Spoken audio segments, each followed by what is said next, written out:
Welcome to the Charleston Carifest Virtual Summit. We're so happy to have such an esteemed panel today as we discuss the Carolina Caribbean connection, as well as the Gullah and Geechee nation. Before we begin, folks, we're in some trying times in our nation. So can we just have, please, a moment of silence for George Floyd, the folks protesting, and all the unarmed Black men who have been targeted by the police before we start this discussion.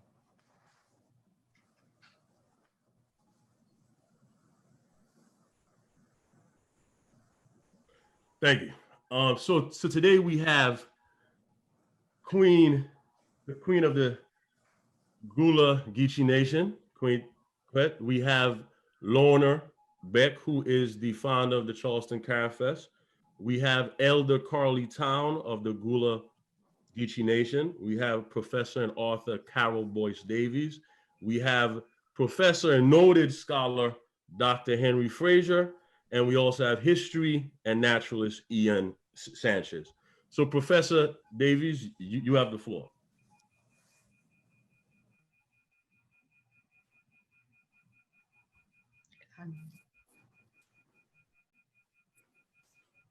It's a pleasure to join you for Caribbean Heritage Month. And we really give thanks to all the work that went into this event. Lorna, for sure, you worked so hard to make this happen in spite of all the conditions that we live under now. I'm tasked with a nice opportunity, and that is to talk to Sir Henry Frazier, the author of the Barbados-Carolina Connection. So I have a couple of questions I want to ask Dr. Frazier, at least to set the tone. Dr. Frazier, I'd love for you to say a little bit about how you ended up working on this project, which became the book Barbadian Caribbean Migrations. Unmute your phone, Dr. Frazier. Unmute.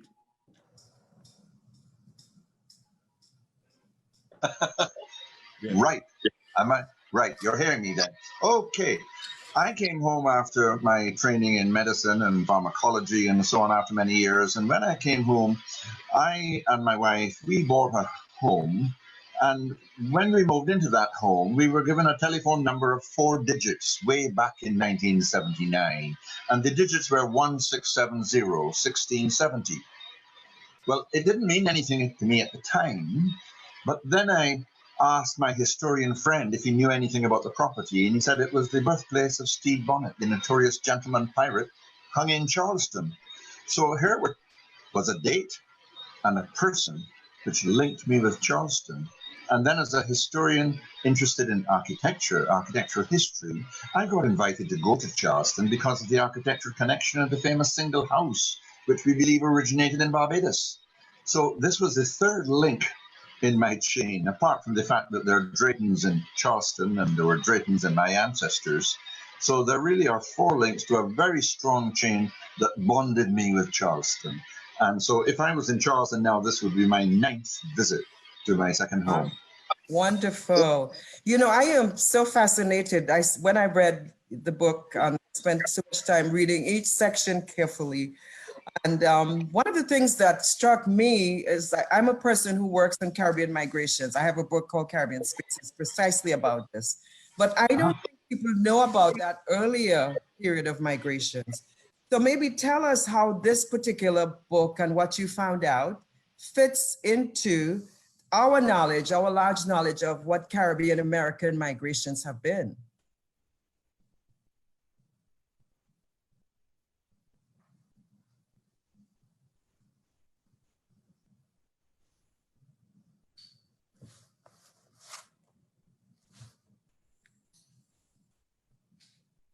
He needs to unmute.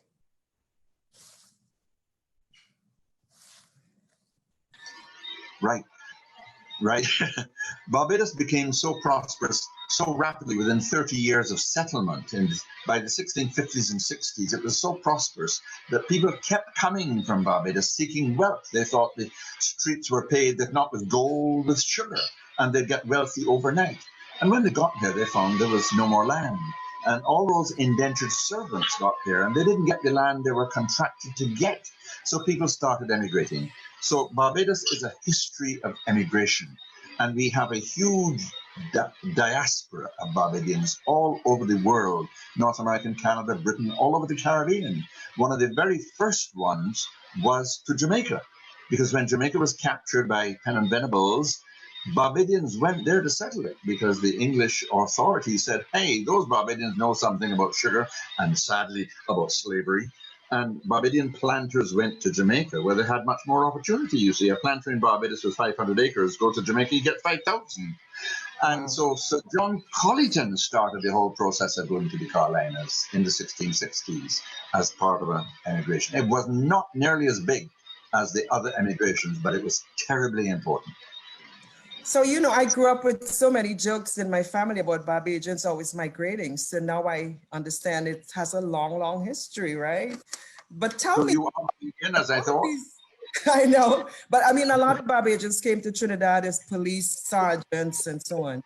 But tell me though, these Barbadians who migrated to South Carolina, the more I read, I realized many of these were settlers. Some of them were pirates. Some of them were slave masters who brought their slaves with them. So basically, I didn't feel too sympathetic because I was like, what? This is a part of history to know, but it's not a pleasant part of history, right? So how do you think how relevant you would say this is now to contemporary understandings, particularly with statues being torn down, right? How do you think, how can we put all of this together in our knowledge stream? Yeah. Well, the good part of the emigration was that there were people like the Middletons who became very important, governors of South Carolina and so on.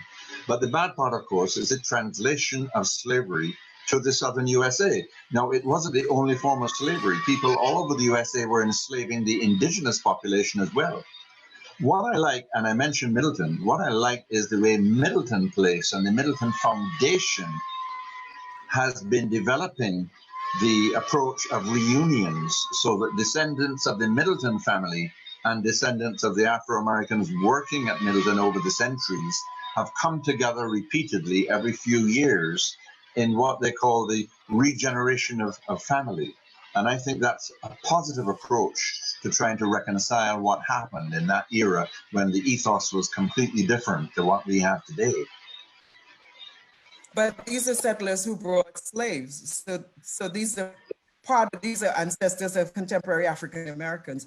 And one of the things that is really critical is that African Americans often look at Caribbeans as new migrants or new arrivals. But we are part of the continuum, clearly. And we don't know who we're related to. I've always said this. So this is the other part of it that I found really a knowledge piece that is really, somebody else will do, I'm sure, more work on this.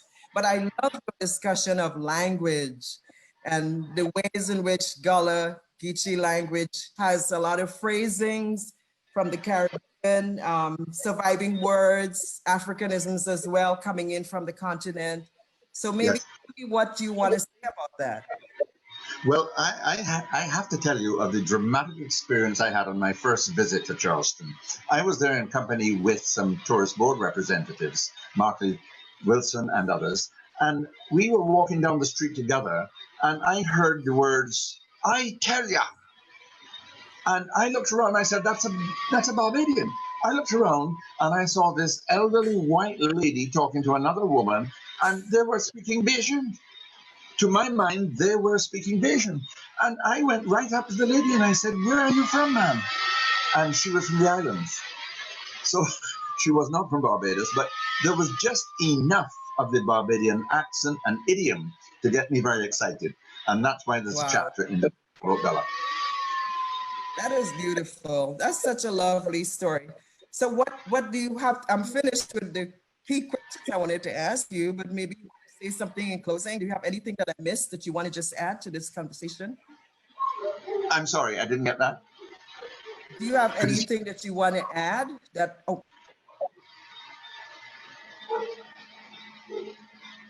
I'm not hearing you. You've been muted, perhaps by the host. I'm not hearing that. I'm good. No, I'm saying, do you have anything else? I've asked you the main questions I wanted to ask you, the things that struck me. I love the discussions of the architecture, but that would take a whole half an hour. So we're not going to go there. Is there anything else you want to add as a closing statement. Well, there are a couple of other stories that I think are very exciting and very interesting. The first one is related to Richmond Bowen. I don't know if you know the story of Richmond Bowen, but when we went to Charleston the first time, we toured Drayton Hall, and as we were driving out of Drayton Hall, there was a gate man at the gate post. And when I spoke to him, he said his name was Richmond Bowen. And I said, Mr. Bowen, you must have come from Barbados 300 years ago. And he said, how did you know? And I said, because the name Bowen is indigenous to the northernmost parish of St. Lucie, and everyone with the name of Bowen in the whole world has come from there.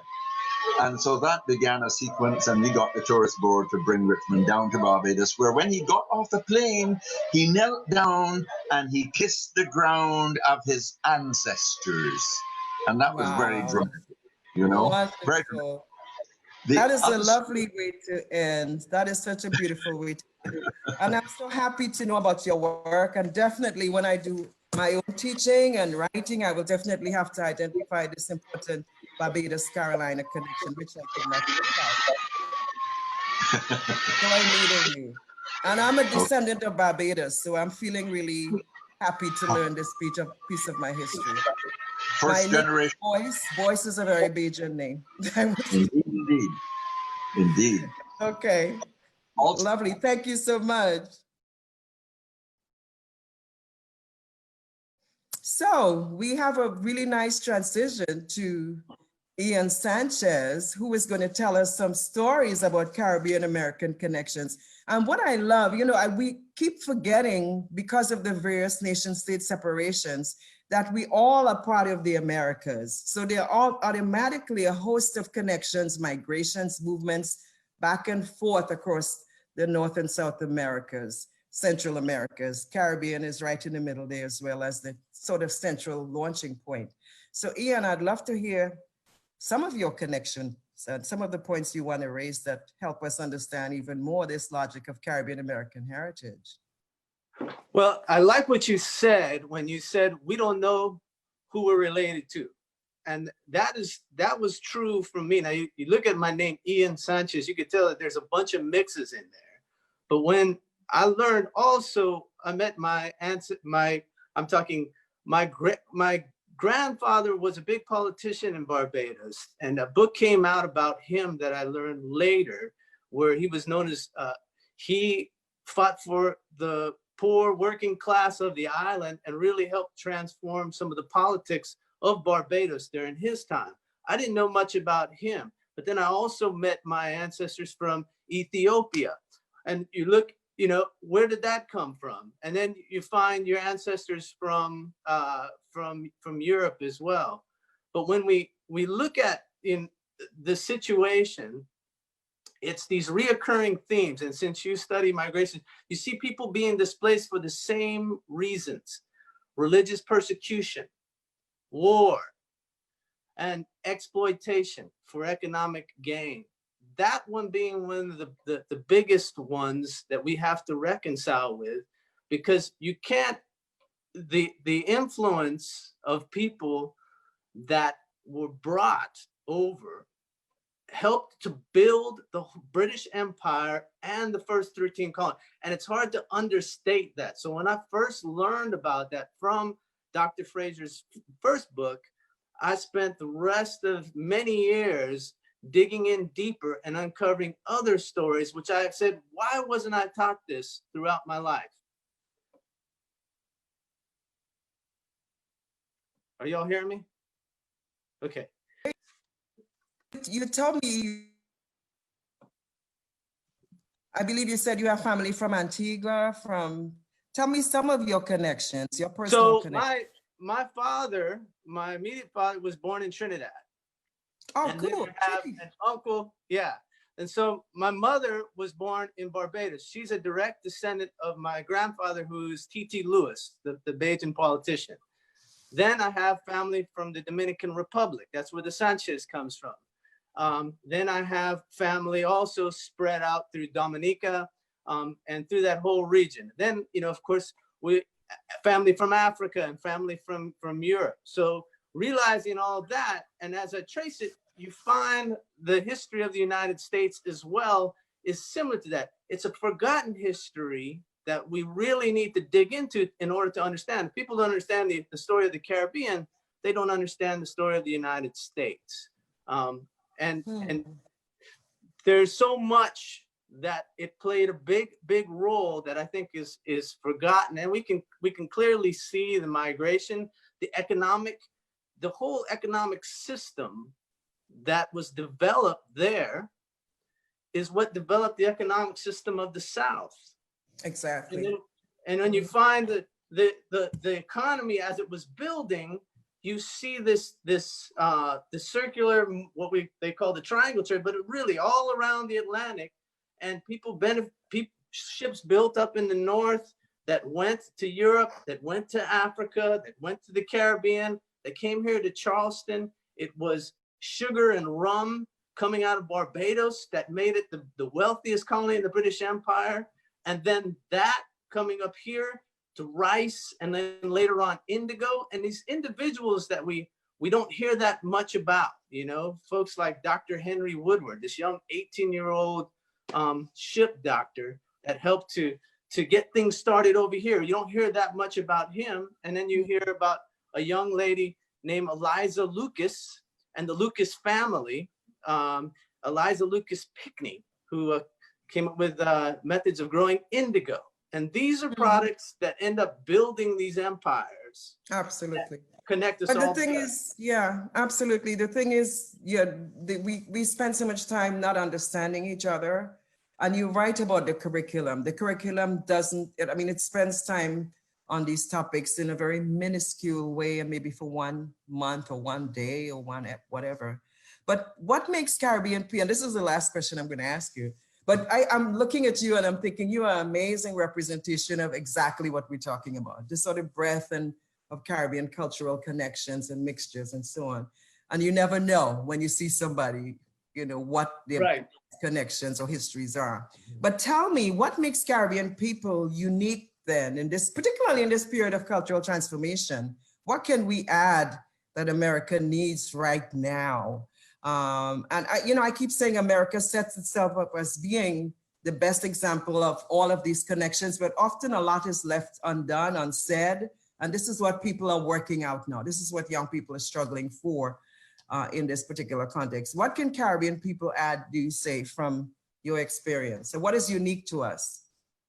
Well, I think it's clear if you look at the reasons why people went to the Caribbean and the reasons that people came here, they're the same things going on today. And that's what you said, I think is ideal, is that people are not looking through, they're looking through their own lens, and they're filtering information based on their own biases.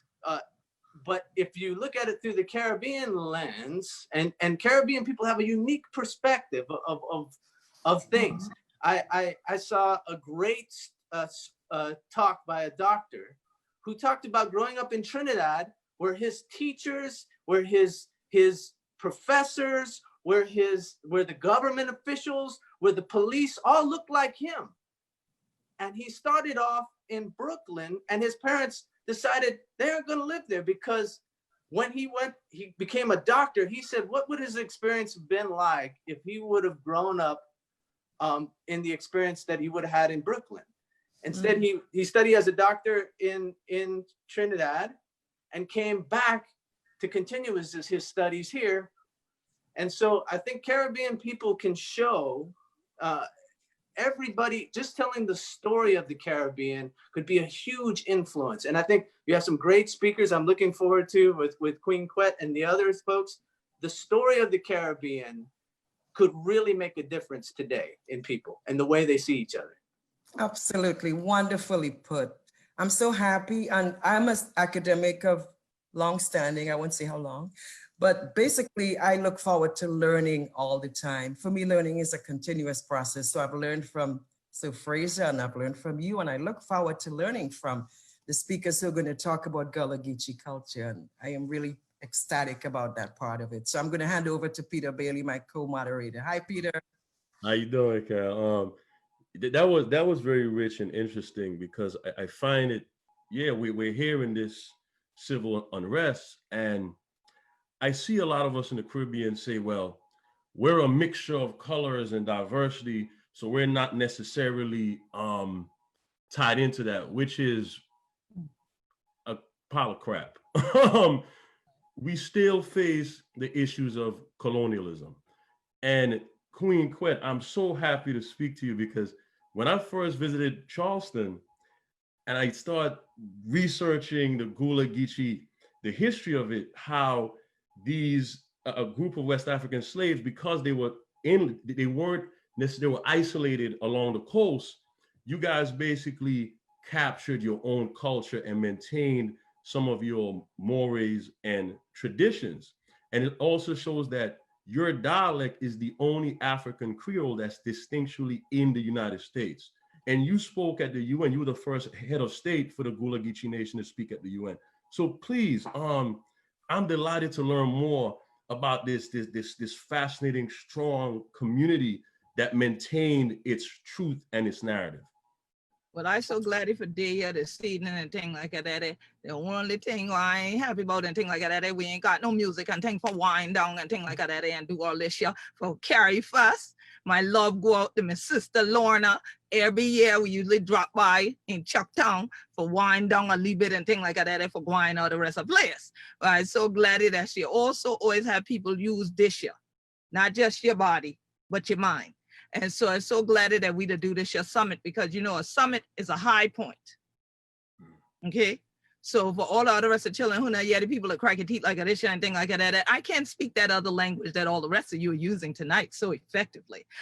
So I want people to really understand what we're saying. A summit is a high point. Some people right now at this moment might not feel there are any high points to discuss. But what my brother Bailey has brought up is that high point. That high point is the fact that, and Eldertown is here with me tonight, that the Gullah Geechee Nation has been around for 20 years. On July 2nd, I would have been the head of state for the Gullah Geechee Nation for 20 years. It was actually 21 years ago that I spoke at the United Nations, and I was not yet installed as Queen Quet, but I was the founder of the Gullah Geechee Sea Island Coalition. And I bring that up because the narrative is what the Gullah Geechee Sea Island Coalition came into the world to challenge.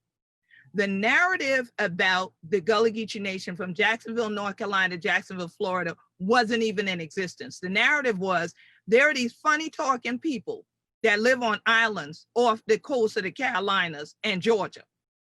So they had left out a major part of the Gullah Geechee Nation. And when we're talking about the Caribbean American connection, how do you not discuss the ongoing international trade route that's been touched upon already, but not just trade in terms of human beings, the black gold, the black cargo, but in terms of merchandise and other things that happened for many moons between even Bermuda and Charleston, and then Charleston and Barbados, Charleston and Jamaica, up and down this coastline, everywhere that we can link to. My son was born in Canada, in Nova Scotia, where many of our people left this coast to go fight, to keep our freedom, to make sure that people did not think we were only chattel.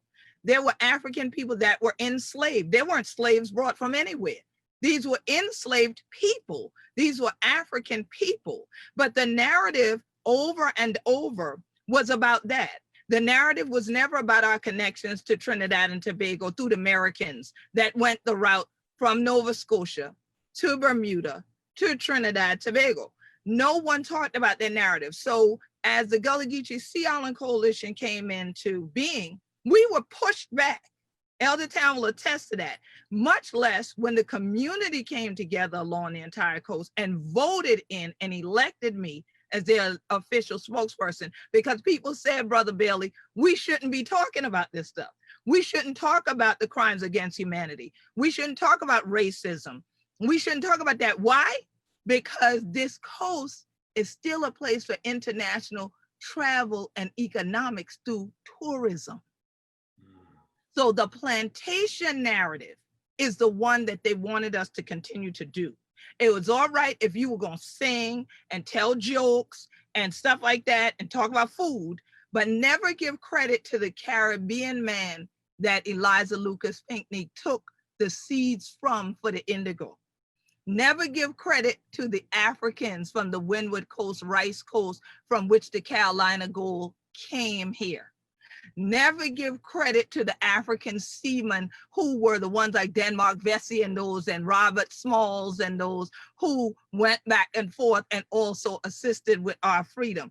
I was in shock when I went to Bermuda, and here was Joseph Rainey on the wall in the back kitchen of a historic house. Well, that's what they wanted to do, keep Gullah Geechee culture in the back kitchen of the Boone Halls and the Magnolia Plantations and the, Drayton Halls and the places. But we said, no, we're not in the back kitchen. We built your kitchen, but we will no longer just serve in your kitchen. We're going to be out front, and we want to be out front telling our story. And even when we crack, we teach like this and thing like that, where they've been trying to throw at school and thing like that, and they ain't been want for yeti this yeti, and they say you crack it if you crack your teeth like this and so they try to tell a lot of us who are straight A students that we were ignorant and backwards if we spoke our own language, because that's, again, not the narrative. You can speak it if you're telling jokes.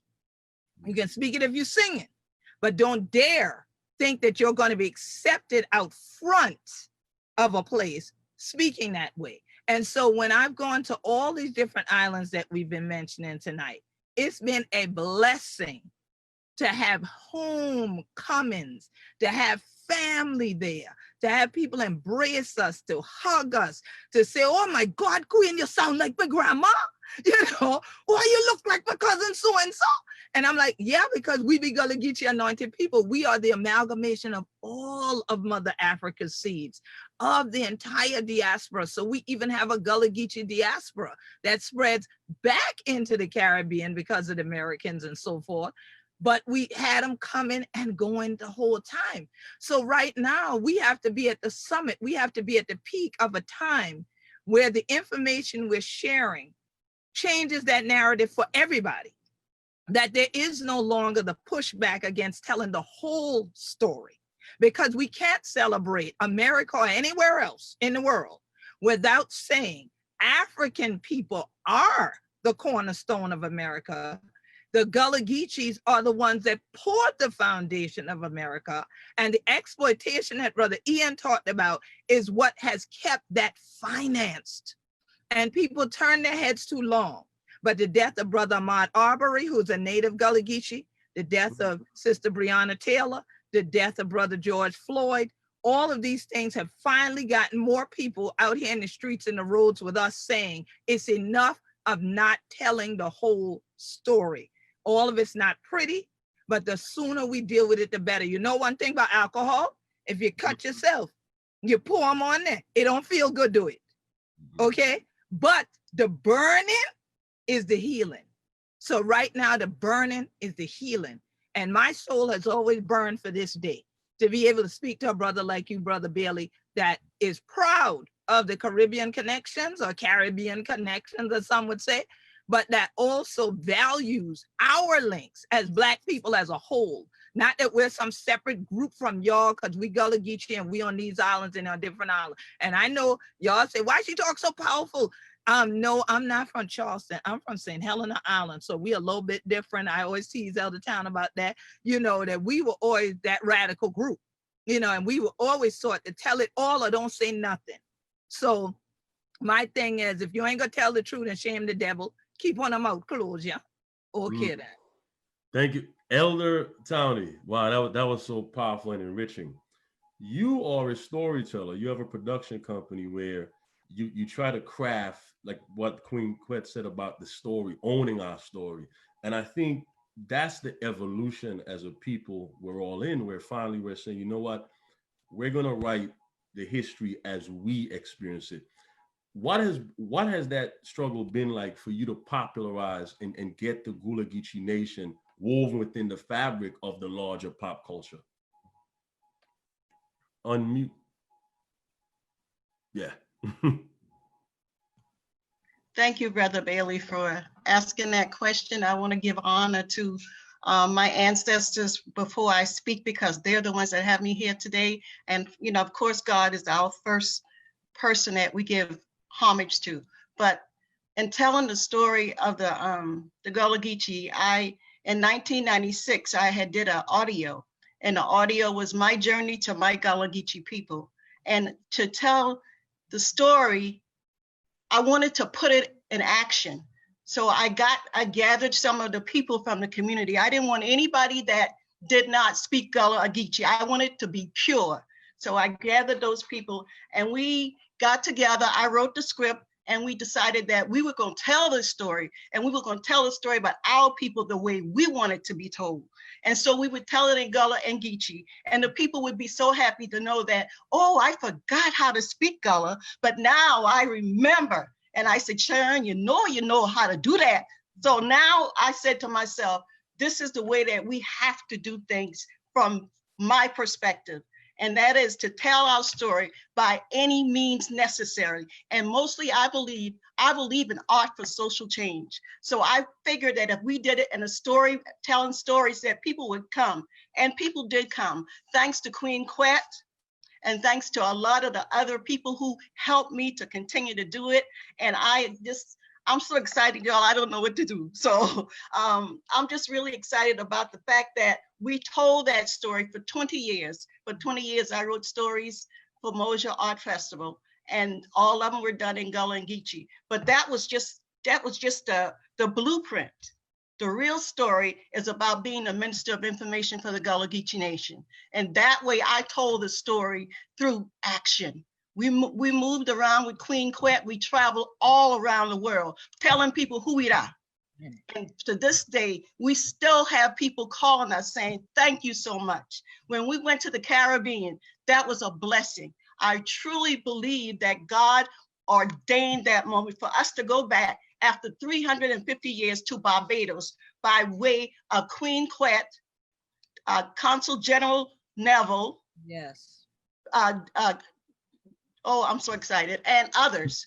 And we got there and we were received with honor.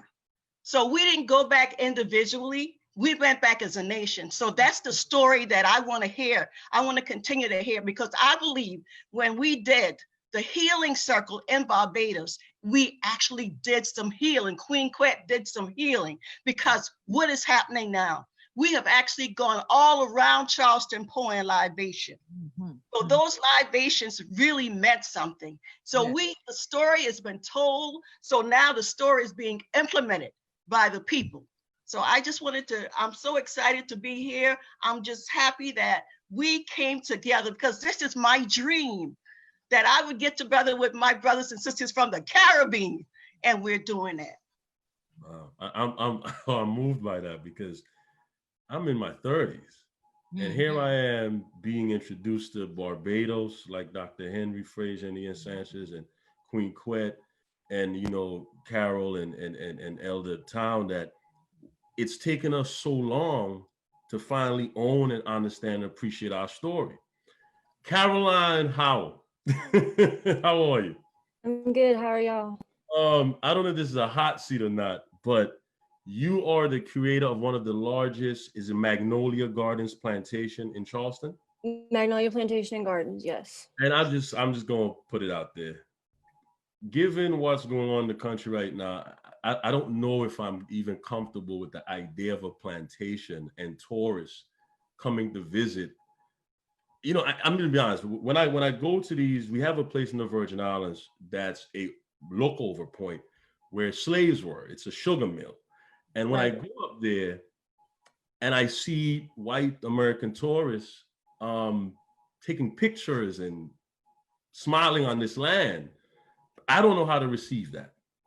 And what Queen Quet mentioned earlier was very fascinating. The poignant point of Charleston is such a tourist destination that, do we want the caricaturist narrative of who we are? The Aunt Jemima tale. Or do people who visit this plantation really want to really fully embrace the hell that took place there? So as the curator, how do you balance sharing this piece of history, but its dark, ugly truth? Well, the people who visit Magnolia really want to see every part of the plantation. And we do have the slave cabins that were built in 1850 still on the property. They are 4 original cabins, and we do offer a From Slavery to Freedom tour And that is one of our more popular tours. It's, I don't want to say popular, but people are wanting to go and see that history and really see what it was like to be out there. And we offer that tour, and we also offer the plantation house. So we do offer both sides of the story. And it is hard because people do take pictures of the cabins just as a way to commemorate, not commemorate, but to remember that they were there and they could touch a piece of history. Because those cabins, while they were built in 1850, after the Civil War, the people who were emancipated did decide to stay at Magnolia, and some of those cabins with modern things were lived until the 1990s. So it is a part of Magnolia's history and Charleston's history, and people really want to see the true history of the property and the area. Guys, we're gonna take.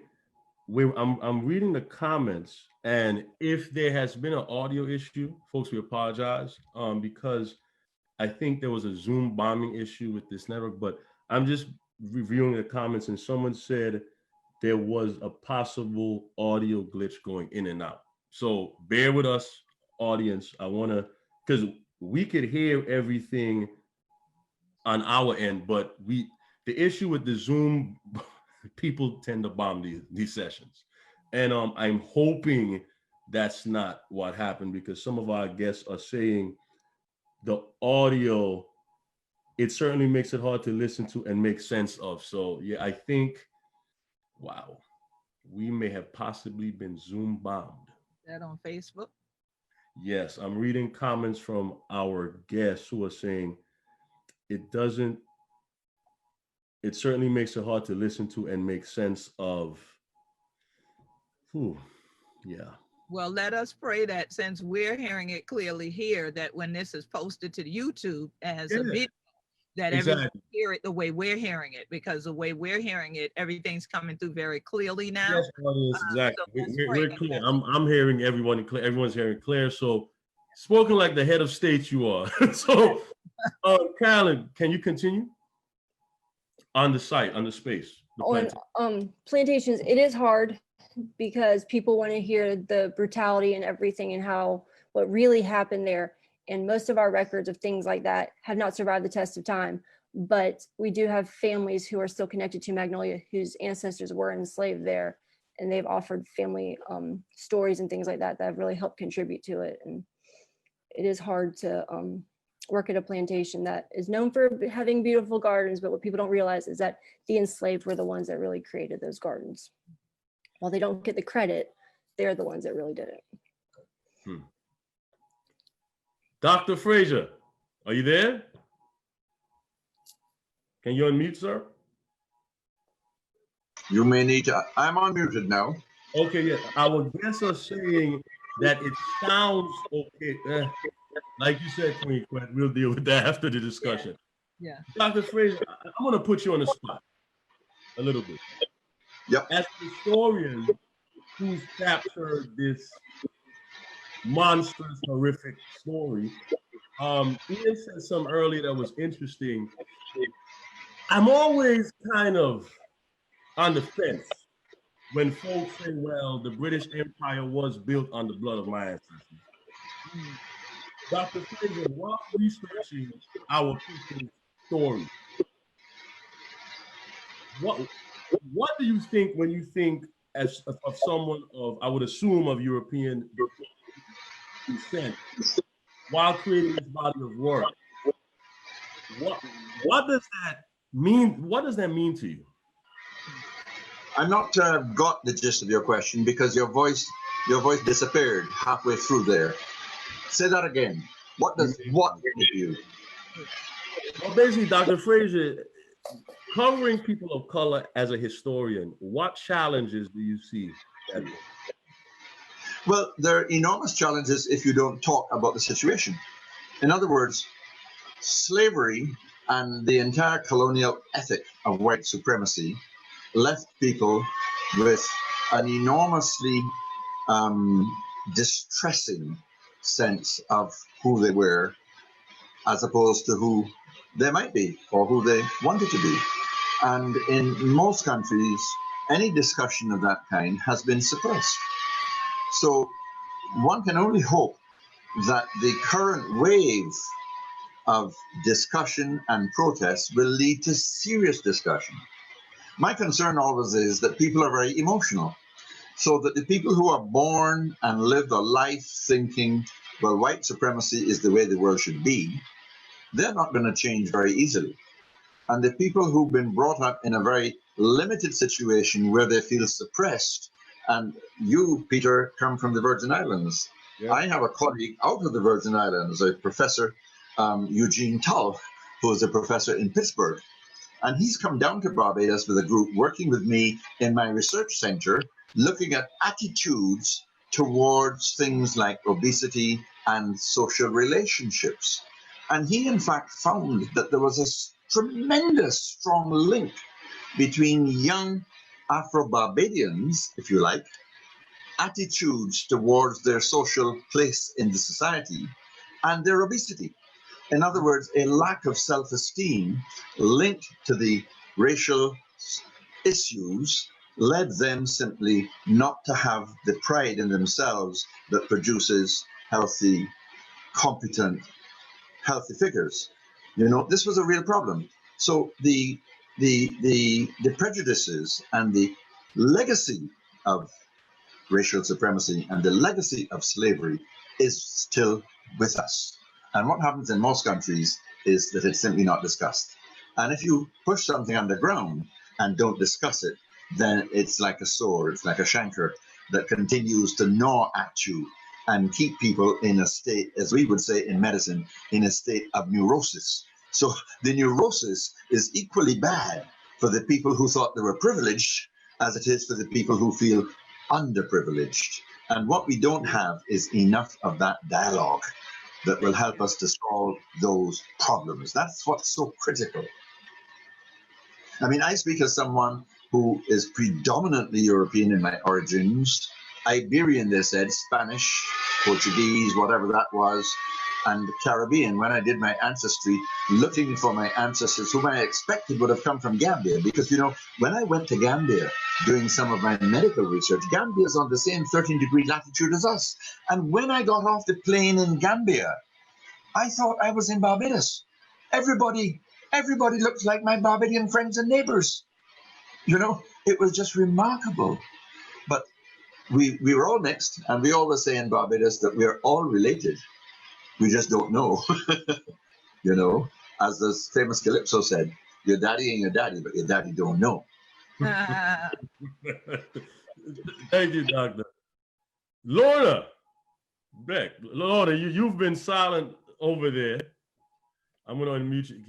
Can you unmute, Lorna? Are you unmuted? There we go. Okay, here I am. There we go. And I'm going to give one more disclaimer to our audience, because they're still saying that some audio is good, some audio is bad. Disclaimer, this conversation is robust, so we're going to continue the conversation. And after the Zoom live discussion, we'll be uploading it to YouTube, because all of us can hear each other fine. So we're going to keep the conversation going. We apologize, you know. So Lorna, as a Jamaican, I would consider Jamaica one of the cultural ambassadors of the West Indies. Where do you see this discussion and what Dr. Fraser and the common sentiment of how our narrative in the Caribbean ties into what's going on right now in society, in the world, with the civil unrest and whatnot? Well, I can tell you that Jamaica prides itself on being out of many one people. And to a certain extent, that's true. But underneath all of that, Jamaica has had its divide. You know, things are a lot better now, but not where it should be. But as a result of this unrest, there are people now who are wanting Jamaicans to take a deeper look to see how they have it's like a different form of discrimination. But the lighter you are, the easier it is for you and the more accepted you are, except of course, like even here, if you are a musician, if you are in a position where you are, you know, you have the coins, then you may get a little different treatment. But yeah, they still look on people a little bit differently. In my family, I have people that look totally white. In fact, I was telling Peter about my uncle that came to America to work on farm work, and they kicked him out because they said white people are not supposed to work here, and they wouldn't let him work. And in my immediate family, my brother and my sister. I'm just happy to meet Queen Quet and Elder. I was in Charleston for a conference a few years ago, ASWAD, and did get to do a few of the trips, but I was so troubled often with the lingering histories of enslavement. But one of the things I also want to say, though, in reading the Warren Allen and Henry Fraser book, is that consistently you see them having to struggle with or negotiate with the indigenous peoples, and sometimes they work with them, sometimes they didn't. So that's the other key thing. But for me as a scholar, and as intellectual activist, one of the things that I'm always critical of, in particularly working in this US space, is that we're working in a context of a nation which was founded through the exploitation of labor of both indigenous peoples and Africans, exploitation of their land and expropriation as well, taking it away and using it for something else. So when people get 500 acres as a gift or whatever, or they're able to gain even more, it's something that is still very painful, because it's the same exact plantation system that happened in the Caribbean we see happening here. And then the other thing that struck me too was, again, those pirates. They're always this sort of charming, likable rogue. But I didn't realize then they came all the way up to the Carolinas. You can't even learn about the pirates of the Caribbean, but they were all up in here.